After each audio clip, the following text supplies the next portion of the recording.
कुछ कहानियाँ ऐसी होती है जो दिखने में लगती तो एक कहानी ही है, लेकिन कहीं ना कहीं वो असलियत से कम मिल जाए हमें पता भी नहीं चलता। लव रोज़ी ऐसी एक बेहतरीन फिल्म है जिसकी कहानी बहुत ही अमेजिंग है। वीडियो स्टार्ट करने से पहले जस्ट एक हम्बल रिक्वेस्ट है, चैनल को ज़रूर से सब्सक्राइब कर लीजिए एंड वीडियो को लाइक भी। फिल्म की शुरुआत में हम रोज़ी को देखते हैं एक वेडिंग आउटफिट में। वो बड़ी उदास लग रही थी, पता नहीं क्यों, शायद ये उसकी शादी नहीं थी। एक गहरी सांस लेते हुए वो कहती है, शुरुआत से स्टार्ट करते हैं। हम दोनों तब से दोस्त हैं जब से हम सोच सकते हैं। हम दोनों साथ ही बड़े हुए, मैं और एलेक्स, मेरा बेस्ट फ्रेंड। हमारा बचपन साथ ही गुजरा था एंड हमारे सपने भी एक थे। उसे रात को सोते वक्त अजीब अजीब ड्रीम्स आया करते थे जब वह खुद को कुछ भी अजीब चीज़ों में बना हुआ पाता था।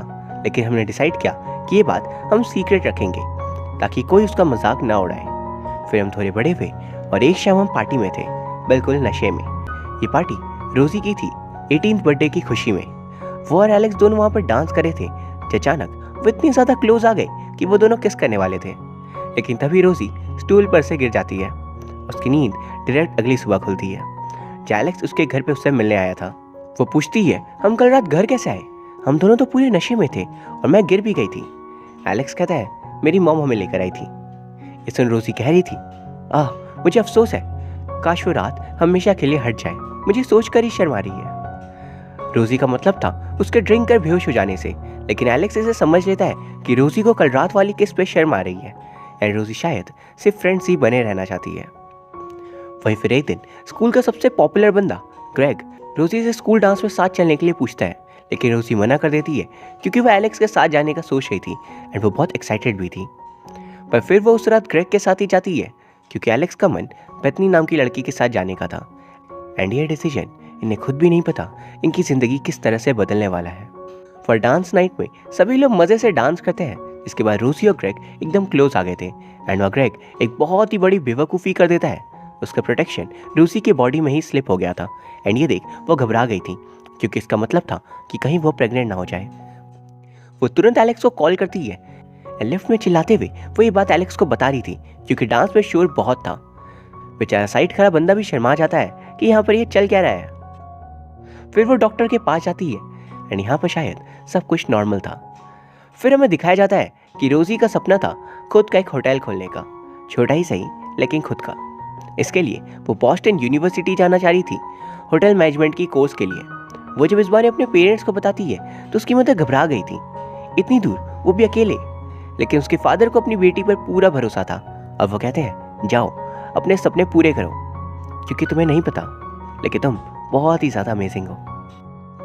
एंड इस रेप्यूटेड यूनिवर्सिटी में जाने का प्लान सिर्फ रोज़ी का नहीं बल्कि एलेक्स का भी था और दोनों इसके लिए बहुत एक्साइटेड भी थे। तब एक दिन रोज़ी को इनविटेशन लेटर आ जाता है और ये बड़ी खुशखबरी देने वो एलेक्स के घर जाती है, जहाँ से दो नई खुशखबरी का पता चलता है।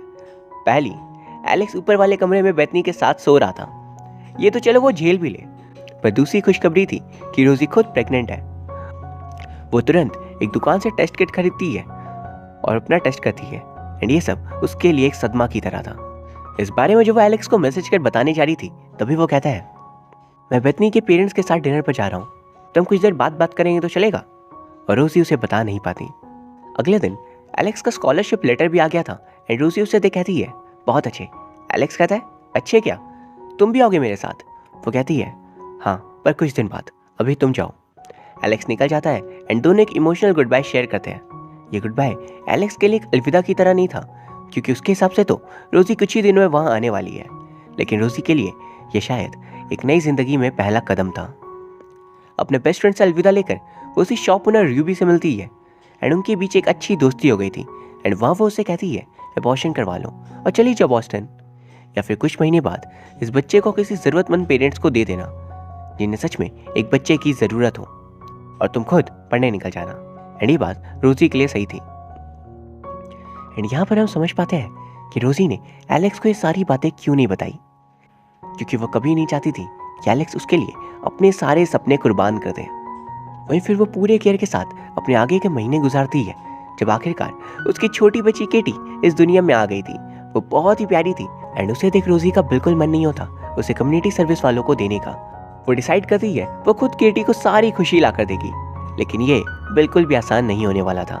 दूध पिलाना, डायपर्स बदलना, उसे घुमाने ले जाना, रोने नहीं देना एंड हमेशा खुश करना, और ये सब कुछ उसे ऐसा सिंगल पेरेंट ही करना पड़ रहा था क्योंकि ग्रेग जो उसके फादर है वो तो भाग निकला। एक दिन अचानक वॉक करते वक्त रोजी की मुलाकात बेथनी से होती है। उसे देख रोजी छिप रही थी, पर बेथनी समझ आती है कि बच्ची रोजी की है। वो और एलेक्स अब साथ नहीं थे, लेकिन वो एलेक्स को ये बात जरूर बता देती है। एंड कुछ ही दिन बाद एलेक्स रोजी से मिलने आता है और पूछता है मुझे क्यों नहीं बताया। वो कहती है फिर तुम अपने सपने छोड़कर मेरे लिए रुक जाते। एलेक्स कहता है इसके फादर का है। रोजी बताती है बात जानकर ग्रेग बहुत पहले ही भाग गया। जिस पर एलेक्स कह रहा था क्या मैं इस बच्ची का गॉडफादर बन सकता हूँ। एंड ये बात रोजी के लिए किसी खुशी से कम नहीं थी। फिर वो दोनों साथ में एक झील के पास आकर बात करते हैं जब रोजी इमोशनल होकर कह रही थी मैं कभी नहीं चाहती थी तुम्हें इस बात का पता लगे, क्योंकि तुम इकलौते इंसान हो जिसने मुझे सिर्फ वैसे देखा है जैसे मैं हूँ। हमारे सपने एक थे, लेकिन अब मैं एक नई इंसान बन गई हूँ और ये बात तुम भी जान चुके हो। कुछ ही दिनों में वो दोबारा बॉस्टन के लिए निकल गया था क्योंकि उसकी छुट्टियां ज़्यादा नहीं थी। वहाँ पर एक शाम एलेक्स एक बार में था जब उसकी मुलाकात सैली से होती है, कॉलेज की सबसे खूबसूरत लड़की से। वो उसे प्रपोज करती है एंड एलेक्स और वो डेट करने लगते हैं। लेकिन इसके बावजूद एलेक्स रोजी और केटी के हमेशा कांटेक्ट में था एंड वो उसके लिए गिफ्ट्स भेजा करता था। रोजी भी उसे केटी की हर नई छोटी बड़ी बात बताती थी। रोजी को वहाँ पर एक नौकरी मिल जाती है एक होटल में। जो रूम की साफ सफाई करते वक्त उसे एक मैगजीन मिलती है बेथनी की। वो अब एक स्टार बन चुकी है। ऐसे ही फिर 5 साल बाद हम देखते हैं एलेक्स और उसकी गर्लफ्रेंड सैली अब साथ रहने लगे थे एंड उन्हें ऐसे रहते हुए काफ़ी समय हो गया था, पर उनका रिलेशन बिल्कुल भी क्लोज नहीं था। वो हमेशा लड़ते झगड़ते थे। वहीं दूसरी तरफ रोजी परेशान थी ये सोचकर कि केटी को अपने फादर की कमी हमेशा महसूस हो रही होगी। तभी रोजी को एक खत मिलता है एलेक्स का। उसने उसे इनवाइट किया था बॉस्टन पे। वो खुशी खुशी जाती है क्योंकि एलेक्स से मिलने उसे काफ़ी समय हो गया था। एयरपोर्ट पे एक दूसरे को देख वो दोनों एकदम जोर से गले लगते हैं और एकदम पहले की तरह वो लोग बहुत मस्ती करते हैं। लाइक पूरी रात ड्रिंक्स, डांस, पार्टी और सिर्फ पार्टी। आधी रात को दोनों बॉस्टन की सड़कों पर फोटोज खींच रहे थे और ऐसे ही चलते हुए वो बॉस्टन यूनिवर्सिटी पहुंच जाते हैं जहाँ पढ़ना रोजी का एक वक्त में सपना हुआ करता था। पर उसे इस बात का कोई अफसोस नहीं है और ना ही कोई दुख कि उसने केटी को जन्म दिया और कॉलेज नहीं आई, क्योंकि वो सच में एक बहुत ही प्यारी बच्ची है। एंड पता है क्या, वो कभी मुझे ग्रेग की याद नहीं दिलाती बल्कि तुम्हारी दिलाती है, क्योंकि मैं उससे प्यार करती हूँ और शायद तुमसे भी। एंड जब वो उससे किस करने जा रही थी तभी एलेक्स उसे रोक देता है। शाम को डिनर के लिए वो उसे अपने घर पर लेकर आता है एंड वहाँ रोजी के सामने ही एलेक्स और सैली के बीच जोरदार बहस हो जाती है। और वहाँ पर रोजी बहुत हैरान थी ये जान कि सैली प्रेग्नेंट है एंड एलेक्स ने इतनी इंपॉर्टेंट बात उसे बताया तक नहीं, जबकि पिछली पूरी रात वो साथ घूम रहे थे। तभी सैली उसे कहती है एलेक्स हमें एक एग्जीबिशन में चलना है, भूल गए। एंड वो जगह एलेक्स और रोजी दोनों के लिए बहुत ही बोरिंग थी, बट एलेक्स वह सैली को छोड़कर नहीं जा सकता था, इसलिए रोजी अकेले ही वहां से बाहर आ जाती है। एंड पीछे पीछे एलेक्स भी। और रोजी उसे डिस्कस करना चाह रही थी कि सैली और एलेक्स के रिलेशन में कुछ दिक्कतें हैं एंड शायद वो एक दूसरे के लिए नहीं बने। रोजी ये तक कहती है तुम यहाँ बस शो ऑफ कर रहे हो बड़े लोगों के साथ होने का, तुम ये खुद नहीं हो और ना ही तुम इसे एंजॉय कर रहे हो। पर एलेक्स को लगता है कि रोजी उससे जेलस है उसके बड़े घर, खूबसूरत वाइफ, बिग कॉन्टैक्ट्स और इस लाइफस्टाइल को देखकर। एंड वो कहता है खुद की जिंदगी देखी भी है, एटलीस्ट मेरे बच्चे के पास 2 पेरेंट्स तो होंगे। और ये सुन रोजी का दिल टूट जाता है एंड वो वहां से चली जाती है ये बोलकर बस रोते हुए मेरे पास वापस मत आना। कुछ दिनों बाद वो एक नए घर में शिफ्ट हो गई थी या सिर्फ वो और केटी रहते हैं एंड दोनों बहुत खुश भी हैं। एक दिन उसे केटी की बनाई ड्राइंग दिखती है जिसमें पूरी फैमिली थी, मॉम, डैड और केटी खुद। ये फोटो वो यूं ही ग्रेग को सेंड कर देती है एंड गेस व्हाट, अगले दिन वो उसके होटल पर दस्तक देता है। रोजी उसे देखना तक नहीं चाह रही थी, पर ग्रेग उसके पैर पकड़कर उससे माफी मांगता है कि जो कुछ हुआ प्लीज उससे भुला दो, मैं डर गया था, लेकिन इन 5 सालों में हर दिन मैंने तुम्हें बहुत ज्यादा मिस किया है, सच में एक आखिरी मौका दो मुझे एक अच्छा डैड बनने का।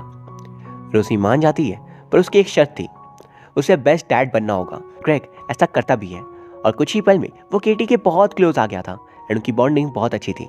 सिर्फ केटी के ही नहीं बल्कि रोजी के भी। वो इतना हैंडसम था कि रोजी खुद को उसके करीब जाने से रोक ही नहीं पाती। एंड फिर एक दिन जाकर रोजी और ग्रेग शादी कर लेते हैं, क्योंकि यही शायद उनके लिए बेस्ट डिसीजन था और इनका छोटा परिवार अब खुशियां देख रहा था। लेकिन वहीं दूसरी तरफ एलेक्स की जिंदगी में बहुत सारी परेशानियां आ गई थी और सैली अब अलग हो गए थे क्योंकि सैली एलेक्स को चीट करी थी एक दूसरे बंदे के साथ। एंड वो बच्चा भी एलेक्स का नहीं बल्कि उस दूसरे बंदे का होता है। वही फिर एलेक्स रोजी को कॉल करा था जब रोजी उसे माफ़ी मांगती है उस दिन भड़कने के लिए कि रोजी को लग रहा था कि वो एलेक्स का बच्चा है। एलेक्स ने उसे इस बारे में बताया भी नहीं, जबकि वो सैली के दूसरे बॉयफ्रेंड का था। एलेक्स कहता है कोई बात नहीं, शायद मैं एक अच्छा पिता बनने के लिए तैयार नहीं हूँ। फिर अगले दिन रोजी के पेरेंट्स और कुछ रिलेटिव्स एक वेकेशन पे जा रहे थे जहाँ जाना रोजी के फादर का हमेशा से सपना था। वही होटल में रोजी की मुलाकात बेथनी से होती है जो आज इसी होटल में स्टे करने वाली थी। एंड रोजी वहाँ उसे एलेक्स के बारे में बता देती है जिसमें बेथनी कह रही थी मैं बॉस्टन जा रही हूँ तो वहाँ उससे मिल लूंगी। एंड इसी बीच हम देखते हैं केटी का भी एक बहुत ही क्लोज फ्रेंड बन गया था, टोबी। एंड उन्हें देख रोजी को अपने बचपन की याद आ जाती है। फिर कुछ दिन बाद रोजी को एक कॉल आता है और ये सारी खुशियाँ उसकी बिखरी रह जाती हैं क्योंकि उसके फादर की डेथ हो गई थी। ये सुन वो बहुत रोती है। एंड फ्यूनरल के दिन वो एलेक्स भी उससे मिलने आता है। वो कहता है तुम्हारे डैड मेरे लिए भी एक हीरो थे, हम दोनों बचपन से उनके साथ ही हैं। लेकिन उसी वक्त ग्रेग आकर रोजी को अपने साथ ले जाता है। एंड वहाँ उसकी शक्ल पर दुख तो छोड़ो बल्कि नशा था। उसे फर्क भी नहीं पड़ा था कि यहाँ उसकी वाइफ के फादर की डेथ हो गई। और ये देख एलेक्स को बहुत अजीब लगता है कि आखिर रोजी किस बंदे के साथ है। फिर वहाँ से निकलकर वो उसके लिए खत लिखता है जब उसने अपने दिल की सारी बातें लिख दी थी। इतना सब होने के बाद वो तैयार है। उसने कहा था कि ग्रेग तुम्हारे लिए सही नहीं है, पर वो खत पहले ग्रेग के हाथ लग गया था जो उसे रोजी तक पहुंचने भी नहीं देता। पर वहीं रोजी को अपने फादर का लिखा आखिरी लेटर मिलता है। उन्होंने अपने सपने को पूरी करने की खुशी का जिक्र किया था। एंड जब वो अपनी ड्रीम डेस्टिनेशन पहुंच जाते हैं तो वहाँ उन्होंने इस लेटर को लिखा था और इसके अगले ही दिन उनकी मौत हो गई। रोजी ये देख रियलाइज करती है कि उसे भी अपना सपना पूरा करना चाहिए जो कि था खुद का होटल खोलने का। एंड केटी इसमें उसका पूरा सपोर्ट करेगी। वहीं अगले दिन एलेक्स रोजी को मैसेज कर पूछता है क्या तुम सच में खुश हो ग्रेग के साथ। उसे लग रहा था रोजी को वहाँ लेटर मिल गया होगा, लेकिन वहाँ वो उसे कह देती है हम मैनेज कर रहे हैं and technically it's a yes, we are happy together. वही फिर रोजी को पता चलता है ग्रेग ने उसी होटल में जहाँ रोजी काम करती है वह सीक्रेट बुकिंग की है। एंड ये देख उसे उसके बेस्ट फ्रेंड रूबी को लगता है ये जरूर वेडिंग एनिवर्सरी का सरप्राइज है जो अगले ही वीक है। लेकिन तभी ग्रेग कॉल कर रोजी से कह रहा था वो कुछ दिन कंपनी के काम से बाहर रहेगा। एंड तभी वो चेक करती है कि ग्रेग एक्चुअली उसे चीट कर रहा है एक दूसरी लड़की के साथ। एंड यहाँ उन दोनों की बुकिंग थी। वो तुरंत जाकर उसे जोर का पंच करती है एंड अपने सारे सामान लेकर वो शिफ्ट हो रही थी कि तभी एक लॉक ड्रॉअर में उसे खत मिलता है और ये खत वही है जो एलेक्स ने लिखा था। हालात हमें बार बार अलग करते आए हैं लेकिन फिर भी हम मिल जाते हैं। शायद हमारा एक साथ होना ना लिखा हो लेकिन कोशिश करने में क्या हर्ज है। एंड मैं अब अपनी रिस्पॉन्सिबिलिटीज भी समझ गया हूँ, इसलिए प्लीज़ मुझे मौका दो अपना साथी बनने का। एटलीस्ट ये तो समझो कि ग्रेग तुम्हारे लिए सही नहीं है। अगर तुम्हारी हाँ है तो प्लीज़ मुझे कॉल करना। रोजी एक भी पल जाया किए बिना उसे तुरंत कॉल करती है। इन कॉल पे बेथनी थी एंड वहाँ उसे पता चलता है बेथनी और एलेक्स साथ हो चुके हैं सिर्फ रोजी के कारण। उसी ने बेथनी को एलेक्स के पास भेजा था। एंड वहाँ वो दोनों सिर्फ साथ ही नहीं थे बल्कि एलेक्स और बेथनी बहुत जल्द शादी करने वाले हैं। ये जान वो इमोशनल हो जाती है कि शायद उसका एक होना किस्मत में ही नहीं है। मीन्स क्या कुछ नहीं हुआ, वो साथ आते हैं पर एकदम अजीब कारणों की वजह से वो अलग भी हो जाते हैं। इवन इस बार का कारण तो बहुत ही अजीब था। उसने खुद बेथनी को एलेक्स के पास इसलिए भेजा ताकि उनके बीच दोस्ती हो। एंड यहाँ वो खुद ही एलेक्स के पास नहीं जा पाई। पर तभी रूबी उसे मोटिवेट करती है। सोच कर देखो एलेक्स टाइटैनिक का जैक है, लाइफ बोट सिर्फ एक है, तो सोचो इसमें चढ़ना चाहोगी या बेथनी को चढ़ने दोगी। इसलिए जाओ। रोजी अपनी बेटी केटी, उसका बेस्ट फ्रेंड टोबी और रूबी तुरंत निकलते हैं बॉस्टन के लिए जहाँ उनके ड्राइवर से रूबी को प्यार हो जाता है और दोनों शादी के लिए भी तैयार थे। एंड ये देख रोजी के मुंह में शब्द नहीं आ रहा था कि आखिर कोई इतनी जल्दी शादी के लिए कैसे डिसाइड कर सकते हैं।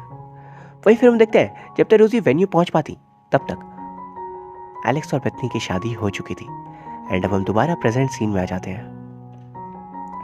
यह रोजी वेडिंग आउटफिट में उदास होकर बैठी है एंड उसे कहा जा रहा है कुछ शब्द कहने के लिए उन दोनों की दोस्ती पे। रोजी वहां पर बहुत कुछ कहती है, एलेक्स के वियर्ड सपनों से लेकर उनकी दोस्ती तक के बारे में। एंड वहां पर वो अपने सारे दिल की बातें भी कह देती है। पर अंत में वो एलेक्स से ये भी बोलती है कि उसने उससे हमेशा एक दोस्त की तरह प्यार किया था। एंड ऐसा उसने इसलिए कहा ताकि एलेक्स दुखी ना रहे। तभी वह डांस के वक्त केटी हॉल से नाराज होकर बाहर आ जाती है। ये देख वो तुरंत उसके पास जाते हैं, बिल्कुल एक पेरेंट्स की तरह। क्या केटी बता रही थी टोबी ने मुझे किस किया। ये कितना गलत है। हम तो सिर्फ दोस्त हैं, जैसे आप दोनों। तो क्या आप दोनों कभी किस करोगे? शायद मुझे उसे आज इस बात को भुला देने के लिए कहना चाहिए, लेकिन तभी एलेक्स उसे रोक कर कुछ कहता है। पता है केटी, अगर आज तुमने टोबी से ये कहा कि तुम्हारे लिए किस मैटर नहीं करती, तो वो बड़ा होकर एक र्यूड एरोगेंट आदमी बनेगा और मेरी तरह उसका बस एक ही सपना बन जाएगा, दुनिया की सबसे खूबसूरत लड़की से शादी करना, ताकि वो तुम्हें दिखा सके कि वो कितना ज़्यादा खुश है, जबकि असलियत में वो कभी खुश नहीं होगा, एटलीस्ट तुम्हारे बिना तो कभी नहीं। एंड ये सारी बातें वो रोजी के लिए फील करता था। और यहाँ समझ पाते हैं कि आखिर क्यों उसने पहले दूसरी लड़कियों के साथ समय बिताया, क्योंकि 12 साल पहले रोजी ने उसे कहा था उस रात के लिए वो शर्मिंदा है। पहली बार उन दोनों ने किस किया था एंड उनके बीच की एक मिसअंडरस्टैंडिंग ने उनकी पूरी जिंदगी बदल कर रख दी। फिर रोजी अपनी फैमिली के साथ वहाँ से चली जाती है एंड शहर आकर वो एस्प्लेंड अपने होटल को बनाती है, जैसा उसने सपना देखा था। उसके फादर की प्रॉपर्टी में उसका हिस्सा भी था, जिसके पैसे से वो ये सब कर पाती है। एंड जब मेन इनॉग्रेशन इवेंट था, तो वहाँ उसकी मदर रोजी से कह रही थी, आज अगर तुम्हारे डैड जिंदा होते तो उन्हें भी तुम पर इतना ही गर्व महसूस होता। पर फिर यूपी आकर बताती है, हमारे पहले कस्टमर आ गए हैं, चलो उनका वेलकम करते हैं। एंड रोजी जाकर देखती है तो ये शख्स वही थे जिनके सामने लेफ्ट में उसने अपनी प्रेगनेंसी वाली बात कही थी, जोर से चिल्लाकर एलेक्स को। लेकिन यहाँ पर वो उसे पहचानते नहीं है एंड ना ही रोजी उन्हें याद दिलाने जाती है। पहले कस्टमर के बाद अब दूसरा कस्टमर भी आता है एंड ये शख्स और कोई नहीं बल्कि एलेक्स था। वो कहता है, मैम क्या मुझे कमरा मिल सकता है? वो पूछती है, सी फेसिंग या mountain view? I prefer sea facing. वो कहता है, तब तो वही लेना होगा। रोजी पूछती है, लगेज एंड अदर मेंबर्स? लेकिन यहाँ पर वो अकेला था। वो बत्नी से अलग होकर सिर्फ रोजी के पास आया था उसके साथ रहने। एंड दोनों ऊपर सी फेसिंग कमरे की ओर जब जा रहे थे, तभी एलेक्स बताता है, कल रात मैंने एक सपना देखा। वो पूछती है, इस बार क्या बने थे? वो बताता है, मैं बना था और तुम बनी थी एंड हम इसी कमरे में एक साथ थे, जैसे हमें बहुत पहले हो जाना चाहिए था। एंड तभी वो दोनों एक दूसरे को जोर से किस करते हैं और यहाँ ये फिल्म खत्म हो जाती है। ये फिल्म सच में एक रोलर कोस्टर राइड की तरह थी, इमोशंस की राइड। जब शुरुआत में हम हंसते हैं, कहीं कहीं पर हमें कैरेक्टर्स के लिए फिक्र होती है एंड कहीं कहीं पर तो हम इमोशनल भी हो जाते हैं। एंड यही बात इस कहानी की सबसे ज़्यादा खास थी। इस फिल्म के दोनों ही लीड एक्टर्स लिली कॉलिंस और सैम क्लैफलिन ने अपनी बेस्ट परफॉर्मेंस दी थी एज एलेक्स एंड रोजी। और जितनी प्यारी ये कहानी थी, उतना ही बेहतरीन इसका स्क्रीन प्ले एंड डायरेक्शन भी था। एंड गाइस, उम्मीद है आपको ये वीडियो पसंद आई होगी। अगर हाँ तो प्लीज़ इसे लाइक एंड कमेंट ज़रूर कर दीजिए। साथ ही प्लीज़ चैनल को सब्सक्राइब कर लीजिए। एंड आप मुझे इंस्टाग्राम पे भी फॉलो कर सकते हो, जिसका लिंक आपको डिस्क्रिप्शन बॉक्स में मिल जाएगा। Thank you very much for watching. See you soon.